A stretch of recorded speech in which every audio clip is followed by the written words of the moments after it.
Now, Elliot Polikov with Eyewitness Sports. Don't look now, but the Hartford Athletic had won 2 straight games heading into tonight's matchup against the Ottawa Fury SC. That winning streak is definitely nice, but a first ever USL win at home, well, that might be even nicer.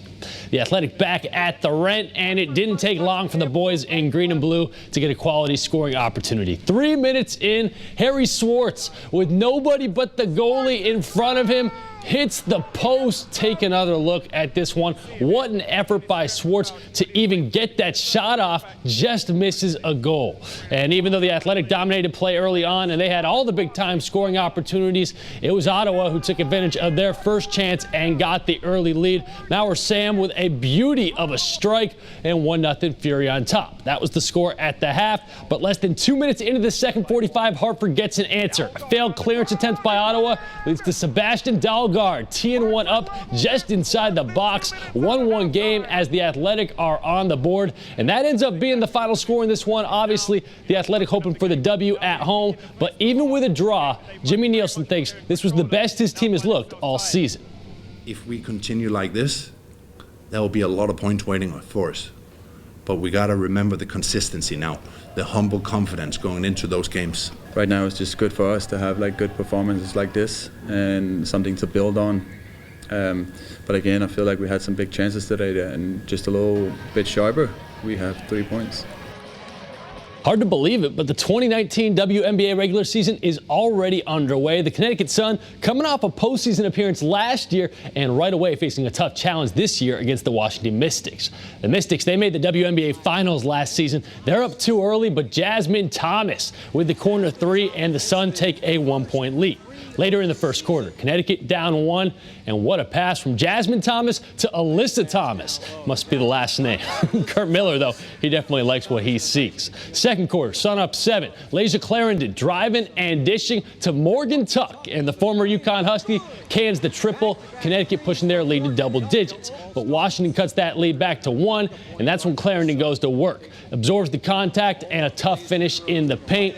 And then with less than a minute to go in the first half, Alyssa Thomas with the steal and nothing but open court in front of her. She had 23 points to lead all scorers as the Sun get a big-time win in their home opener, beating the Mystic 84-69. As the defending national champs, Yale lacrosse had a big old target on their back all season long. And sure, there have been some bumps along the way this year, but for the most part, this Bulldogs team hasn't really felt the pressure. That's put the Eli's just 2 wins away from back-to-back national titles. Yale facing top seed Penn State this afternoon down in Philly. And safe to say Yale got off to a good start in this one. Jackson Morrill getting the Eli's on the board less than a minute into the game. And then Christian Kropp making it 2-0 just a few seconds later. Bulldogs coming in hot. And Penn State had no idea what hit them. 4-1 Yale midway through the first quarter. Matt Gaudet. What a bullet, and it's 5-1 Yale on top, but they're still not done, not even close. 9-1 Eli's now late in the first quarter. Jackson Morrill making it double-digit goals in just 13 minutes for the Bulldogs, but Penn State clawed back to make it a 12-9 game at the half. Second half, Jack Tye, the hero of that Penn game, lets it fly. Yale starting off the second half just like they did the first with a goal. Give credit to Penn State, though, for making this one a little bit interesting. They can never get it really closer than 3 goals, though. Yale goes on to win it 21-17, and they will play Virginia Monday afternoon for a shot at their second straight national title. I think we just had great spacing today on offense. I think we made it hard for them to double team because our spacing was so good and we were so spread out. So I just had a little bit of time and a lot of room. So it's all about the spacing with the team offense. Yale not the only Nutmeg State team on a roll right now. Down in Clearwater, Florida, UConn baseball, they have felt right at home at the American Conference Tournament, winning their first 2 games to put them in the conference semis. A win over Wichita State would put the Huskies into the AAC championship game for the 2nd straight year. Second inning, UConn down 2-0. Not anymore. Michael Chioviti lacing one down the right field line. That scores 2 Huskies, and it's a tie ball game. And then after UConn scored a run on a balk to take the lead, Anthony Prado smacking a base hit to left center.